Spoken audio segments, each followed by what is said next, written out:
Jerry Seinfeld famously said that, according to studies, people's number one fear is public speaking. Number two is death. Death is number two. So you can imagine when I found out that I was going to be the first live speaker today, that I was a little bit nervous. But then I thought, actually, this could be great, because it kind of chimes with what I wanted to talk to you about. I want to tell you a story about taking risks. So I'm a theatre director, and I work with young people. And about 5 years ago, I made a discovery that changed the way I work with young people. And it changed my views on transformation. That is how theatre can transform the lives of marginalised young people. But before I tell you the story, I need to rewind a little bit. So before I did what I do now, for about 10 years I was working in education and participatory drama projects. I taught in schools in the top 1% of deprivation nationally, and I worked with deprived young people. I really enjoyed what I did. I was passionate about theatre, and I loved seeing young people being inspired by theatre. And I knew that theatre could change people. It happened to me. As a teenager, I experienced bouts of poor mental health, and I felt out of place in my body and out of place in the world around me. Joining a theatre group, it saved me.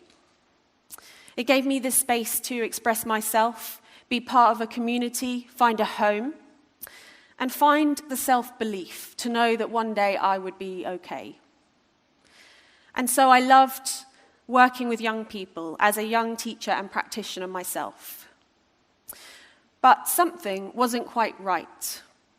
Because when I looked around me and I looked at the theatre industry, I couldn't see the young people that I was working with reflected in that industry.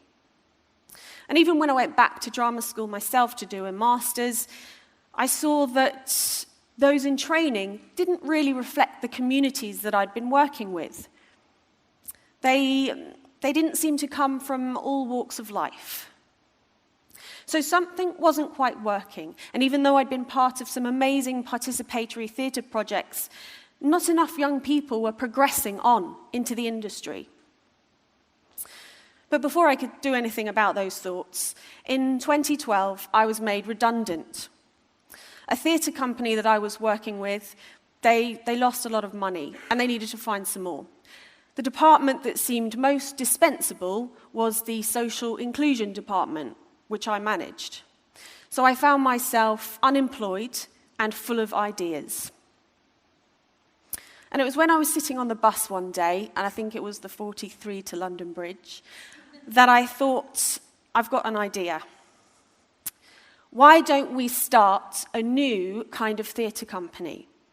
A not-for-profit organisation where young people in the margins are in fact at the centre of the organisation. They would create the core work. Because I'd been part of other projects that I wasn't so proud to be associated with. Projects that had received funding for working with young disadvantaged people, but where the real opportunity of that funding hadn't been realised. Large producing theatres, running young people's projects in inadequate spaces, because the main actors were busy using the best spaces. Keen but inexperienced facilitators, because the lead artists, well, they were too busy working on the core work. And even this use of language, the core work, the social inclusion club, the outreach group, somehow making this work seem other, seem different to that core work. So my idea was to create a company where the young people's work was the core work. I managed to get some funding and set up a company, and we started working with young people, aged 19 to 25, with no prior qualifications, who had been signposted to us from local authority services, probation teams, leaving care, job centre, and so on. At the age of 19 plus, these young people had slipped through the net of education and participatory projects. So we started offering free and high-quality training led by the best people in the industry.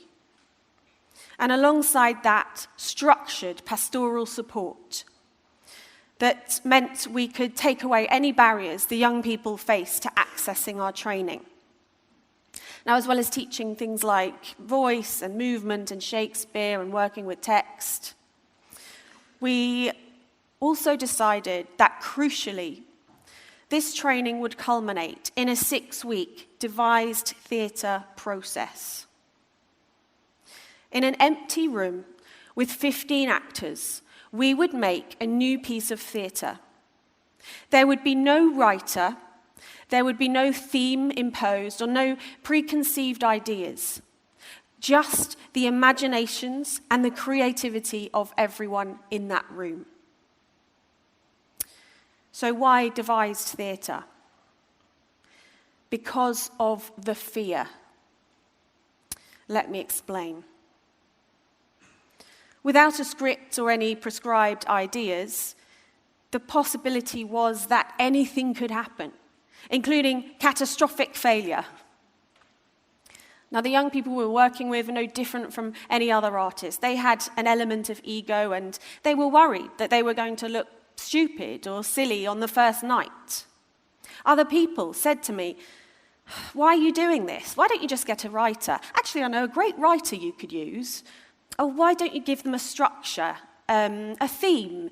They could do a play about knife crime or something." But no, we stuck to our ideas. The show must go on. That was our motto for the 6 weeks in that rehearsal space, because we knew we have a theatre booked for 6 weeks' time, for a week, and there's paying public audiences coming to see a show. We've got to do something.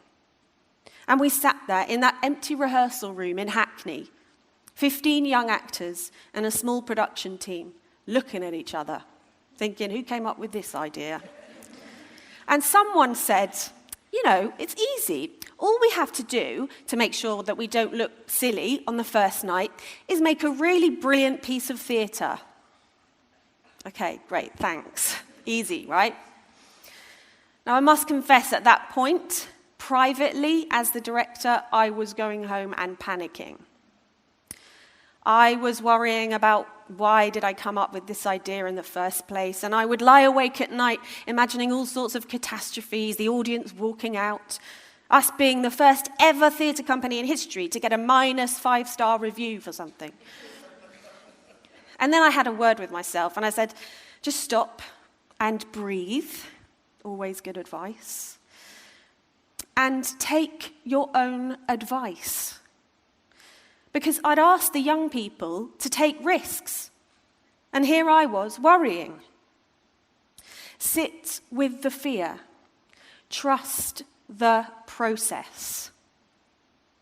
And as for a brilliant piece of theatre, well, in my opinion, artistic excellence can only ever be achieved where there is integrity. And how do we achieve that goal? Well, we just have to work together and try something and fail, and then try something else and fail again, and then try something else, and keep doing that every single day. Every day, making little failures with each other. And an incredible thing happened. In taking little risks and making mistakes, the young people realized, hang on a minute, the world didn't just end because I took a risk. And it gave them confidence to try something new, to work with people, to listen to ideas, to offer ideas, to throw away 95% of those ideas, even the ones that belong to themselves. They learnt that failure, after all, wasn't something to be feared. In fact, it was something we needed. It was something that made us progress. I love this quote from Jacques Lecoq. Error is not just acceptable. It is necessary for the continuation of life, provided it is not too great. A large error is a catastrophe, and a small error is essential for enhancing existence. Without error, there is no movement. Death follows.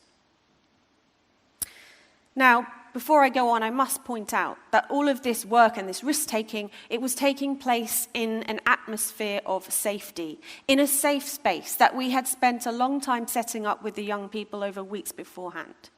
We established safe space rules and boundaries. We agreed rules and boundaries about safety and respect in the space, and that we would support each other to trust the process. At 6 o'clock, when we finished rehearsals, we would go home and we would leave work at work. If anyone had something they were unhappy about or felt unsure about, they would come back into the space the next day and share it with everyone, and we would discuss it professionally in that safe space. Now, these rules and boundaries were absolutely essential for this way of working because they provided a structure, a framework, within which the young people felt safe to take significant creative risks. And this is what we discovered.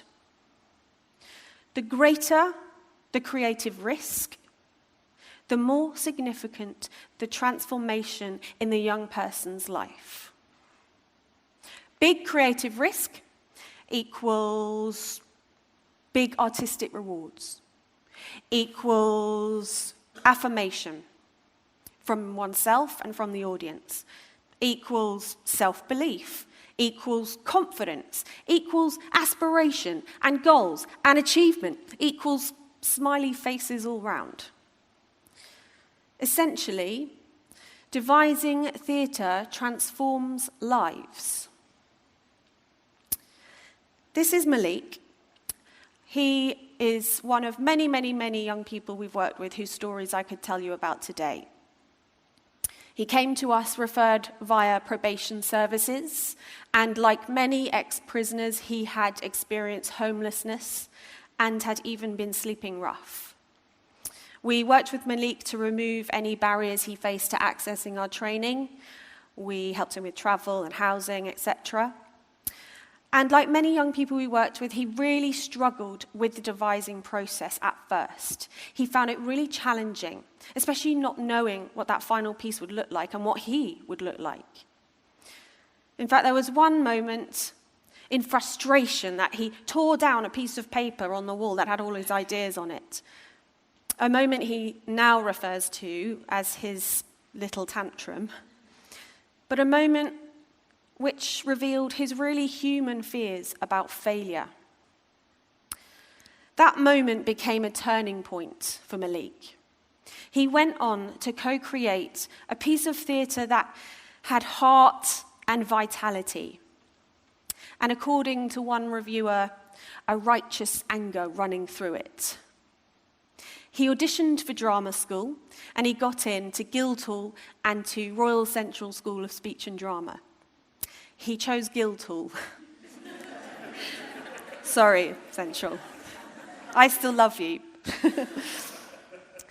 And the same year, he was offered a part in a play at Shakespeare's Globe.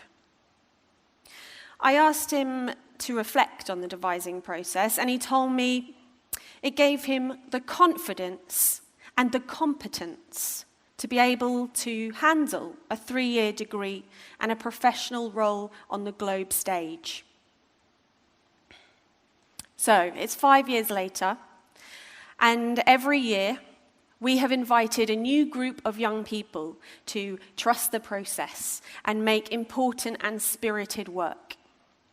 And thanks to the skills that come through this devising process, 100% of those young people have progressed onto university and drama school, including some of the top conservatoire schools in the UK.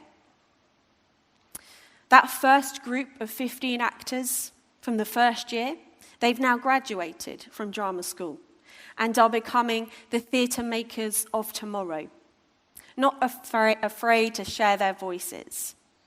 And in a tiny way, diversifying an industry which is well recorded as lacking plural voices and stories.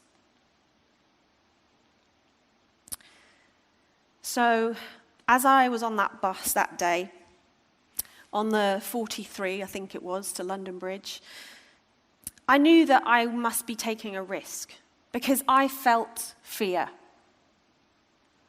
Those 15 actors in that rehearsal room in Hackney, they felt fear. Even, I confess, when I was asked to give this talk, I felt fear. But in devising theatre with young people, I have learnt this. If we allow fear to prevent us from taking substantial creative risks, we limit the possibilities of our own and others' potential, and we risk resorting back to the same old stories in our work. Let's accept failure as a professional friend, and in a safe space, support young people to take significant creative risks and to make work that challenges, work that really makes a difference to our industry, work that is fearless. Thank you.